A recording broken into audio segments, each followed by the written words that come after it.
नमस्कार, मैं अनिल शर्मा आपका एक बार फिर से स्वागत करता हूं आपके अपने YouTube channel commerce by Pathak sir में।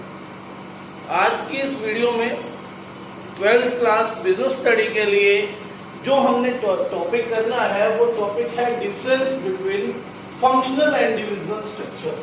आप सभी जानते हैं कि हमने बड़े डीप में फंक्शनल स्ट्रक्चर और डिविजनल स्ट्रक्चर के बारे में पढ़ा और उनके एडवांटेजेस और डिसएडवांटेजेस को भी हमने स्टडी किया। यदि आप में से किसी ने वो वीडियोस नहीं देखी हैं तो इस टॉपिक को करने से पहले आप पीछे की 4 वीडियोस देख लें, तब ये आपका आगे वाला जो टॉपिक है, आज का जो टॉपिक है difference between functional and divisional structure, clear हो जाएगा। ठीक है, तो आइए शुरू करते हैं। तो देखिए, सबसे पहले है फॉर्मेशन।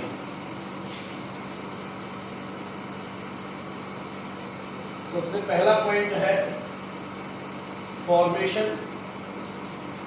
इसका मतलब क्या है कि किस बेसिस पर हमने ऑर्गेनाइजेशन को, स्ट्रक्चर को फॉर्म किया, अर्थात हमने स्ट्रक्चर डेवलप किया। स्ट्रक्चर डेवलप का मतलब हमने क्या किया, ऑर्गेनाइजेशन को डिपार्टमेंट्स में बदल दिया, डिविजन्स में बदल दिया, उसको डिवाइड कर दिया। कौन से बेसिस से जिस पर ये किया।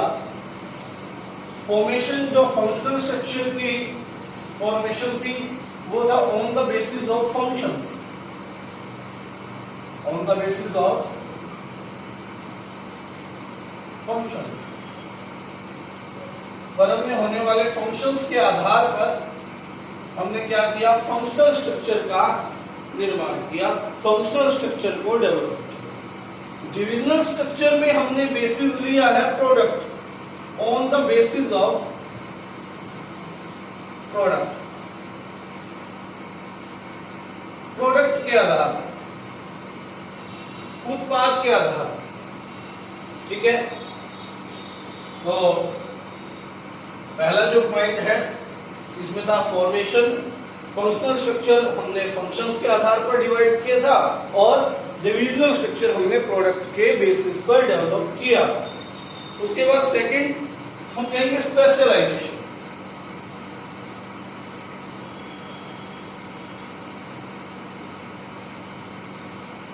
क्योंकि यहां पर क्या किया जाता है, एक मैनेजर को एक डिपार्टमेंट सौंप दिया जाता है, उस डिपार्टमेंट में सेम तरह की एक्टिविटीज होती हैं फंक्शनल स्ट्रक्चर में।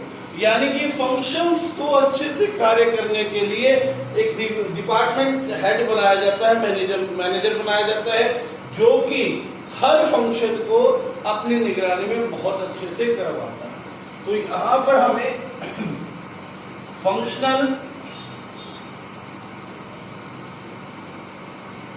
स्पेशलाइजेशन मिलती है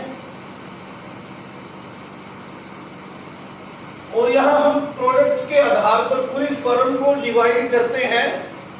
जैसे मैंने बताया था कि आयरन डिवीजन और प्लास्टिक डिवीजन दो अलग अलग डिवीजन्स बना ली थी।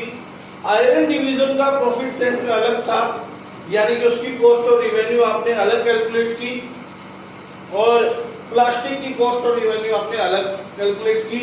उसके प्रॉफिट्स को अलग तरह से निकाला, उसके प्रॉफिट्स को अलग निकाला, दोनों को बिल्कुल अलग अलग किया।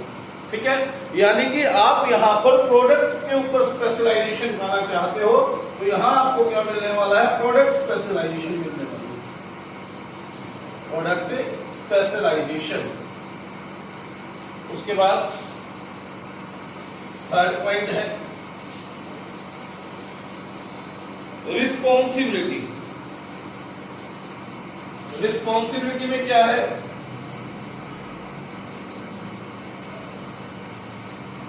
मान लीजिए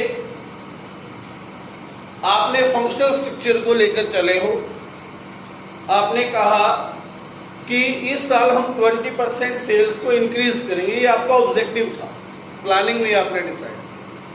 बट कोई कारण ऐसे रहे आप उसको कंप्लीट नहीं कर पाए। आपने कहा प्रोडक्शन मैनेजर को, जी ये क्यों नहीं हुआ, तो वो कहेगा जी प्रोडक्शन में कहां से करूं, मेरे पास तो फाइनेंस अवेलेबल नहीं था। ठीक है, फाइनेंस वाले से आपने पूछा, फाइनेंस कहेगा जी मैं फाइनेंस तो अवेलेबल करवा लेता, लेकिन मार्केट में हमारी सेल ही नहीं थी, पैसे आ ही नहीं रहे थे, ठीक है, और इतना ज्यादा फाइनेंस मार्केट से लोन उठाना वो अच्छा नहीं था।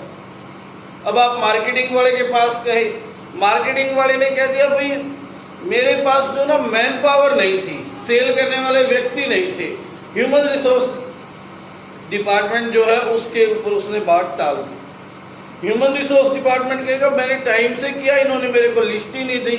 यानी कि रिस्पॉन्सिबिलिटी फिक्स करना बड़ा मुश्किल काम रहेगा, किसमें? डिविजनल में। तो आप यहां लिखेंगे difficult to assign responsibility.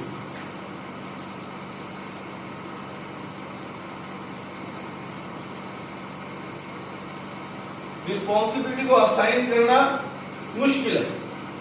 Divisional structure में रिस्पॉन्सिबिलिटी को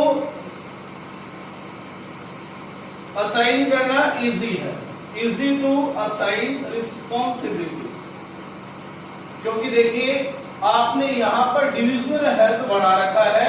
डिविजनल हेड जो है वो या तो आयरन डिवीजन का हेड है या प्लास्टिक डिवीजन का हेड है, तो वो अपनी आयरन डिवीजन के हर प्रॉफिट्स के लिए रिस्पॉन्सिबल है, उसको दिए गए टारगेट्स को पूरा करवाने के लिए रिस्पॉन्सिबल है। तो एक डायरेक्ट रिस्पॉन्सिबिलिटी उसकी बन जाएगी, डायरेक्ट अकाउंटेबिलिटी उसकी बन जाएगी। तो बहुत आसान है यहां पर रिस्पॉन्सिबिलिटी को असाइन करना, ठीक है, compare to the functional structure. तो ये थर्ड पॉइंट था। फोर्थ है मैनेजरियल डेवलपमेंट। मैनेजरियल डेवलपमेंट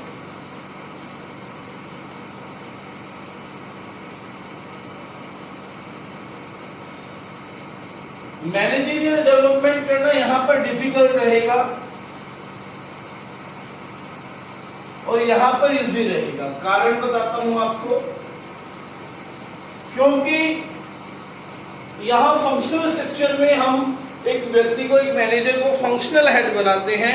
जैसे मार्केटिंग मैनेजर बना दिया तो वो सारी उम्र जब तक रहेगा मार्केटिंग मैनेजर की पोस्ट पे रहेगा, मार्केटिंग मैनेजर में ही वो अपना काम करेगा, ठीक है बात। तो उसको प्रोडक्शन के बारे में, ह्यूमन रिसोर्स के बारे में, ठीक है, या फाइनेंस के बारे में नॉलेज नहीं होगी। तो मैनेजरियल डेवलपमेंट करना यहां पर क्या हो जाएगा? डिफिकल्ट हो जाएगा। अब कंपेयर करते हैं डिविजनल स्ट्रक्चर में, वहां पर आयरन डिवीजन एक ऐसे व्यक्ति को दी जाती है जिसे फाइनेंस का भी नॉलेज हो, जिसे ह्यूमन रिसोर्स डेवलपमेंट डिपार्टमेंट का भी नॉलेज हो, मार्केटिंग का भी नॉलेज हो, और साथ में परचेज डिपार्टमेंट यानी प्रोडक्शन डिपार्टमेंट का भी क्या हो, नॉलेज हो। तो यहाँ नहीं कि यहाँ पर हम मैनेजरियल डेवलपमेंट कर सकते हैं, ठीक है। तो easy to develop managerial ability, यहां लिखेंगे difficult to develop managerial ability. उसके बाद है लास्ट नेक्स्ट फिफ्थ पॉइंट है। फिफ्थ पॉइंट में जो इसने हमें दिया है कोस्ट, ये पॉइंट अब कल भी पढ़ा था हमने, कल डिस्कस किया था। ये आपके लिए इकोनॉमी है, सस्ता है, क्योंकि यहां पर डुप्लीकेशन ऑफ वर्क नहीं होता, काम को बार बार नहीं किया जाता। जैसे एक ही डिपार्टमेंट है, उसमें मार्केटिंग बना दिया, फाइनेंस बना दिया, ह्यूमन रिसोर्स डेवलपमेंट बना दिया और आपने क्या बना दिया, प्रोडक्शन डिपार्टमेंट बना। चारों डिपार्टमेंट एक ही बार बने। Duplication of efforts, duplication of functions is not happening here. तो इसलिए ये सस्ता है। यहाँ पर जितने डिवीजन बनेंगे उतनी बार फाइनेंस होगा। अगर आपके 3 डिवीजन है, 3 फाइनेंस मैनेजर हैं। अगर आपके 3 डिवीजन है तो 3 ही आपके क्या हो जाएंगे, प्रोडक्शन मैनेजर हो जाएंगे। अगर 3 आपके क्या है डिविजन्स है तो उसमें आपके 3 फाइनेंस मैनेजर। यानी कि जितने डिविजन्स आपकी उतनी ही रिस्पॉन्सिबिलिटी बढ़ती जाती है। तो ऐसे सिचुएशन में ये आपके लिए कॉस्टली रहता है। ठीक है, ये आपके लिए डिविजनल स्ट्रक्चर जो है वो कॉस्टली रहता है। 6 पॉइंट है कोऑर्डिनेशन। कोऑर्डिनेशन बनाना यहां पर डिफिकल्ट होता है और यहां पर क्या रहेगा, इजी रहेगा। कोऑर्डिनेशन बनाना आसान रहेगा। ठीक है, ऐसा क्यों? क्योंकि यहां पर मल्टी प्रोडक्ट कंपनी होगी। ठीक है, किसके लिए? Multi product. एक कंपनी मल्टी प्रोडक्ट कंपनी है जो एक से ज्यादा प्रोडक्ट्स को बना रही है, लेकिन उसने अपना फंक्शनल स्ट्रक्चर रख रखा। तो ऐसे में मैनेजर्स को 2-3 प्रोडक्ट अगर अलग अलग मैनेज करने पड़ गए तो वहां पर क्या हो जाएगा, कोऑर्डिनेशन करना मुश्किल हो जाएगा। तो इसमें ऐसी कोई प्रॉब्लम आएगी नहीं, क्योंकि हमने प्रोडक्ट के आधार पे क्या किया है, डिविजन्स को बांटा है। ठीक है, तो डिविजनल स्ट्रक्चर में कोऑर्डिनेशन बनाना आसान है कंपेयर टू फंक्शनल स्ट्रक्चर। तो आज की वीडियो में सिर्फ इतना ही था। आपके डिविजनल और फंक्शनल ऑर्गेनाइजेशन स्ट्रक्चर पूरे हो चुके हैं। अब आगे इसमें चैप्टर में आपको करवाया जाएगा इनफॉर्मल स्ट्रक्चर और फॉर्मल स्ट्रक्चर। ठीक है, तो इस चैनल को अगर अभी तक आपने सब्सक्राइब नहीं किया तो सब्सक्राइब करें, वीडियो को लाइक करें। धन्यवाद।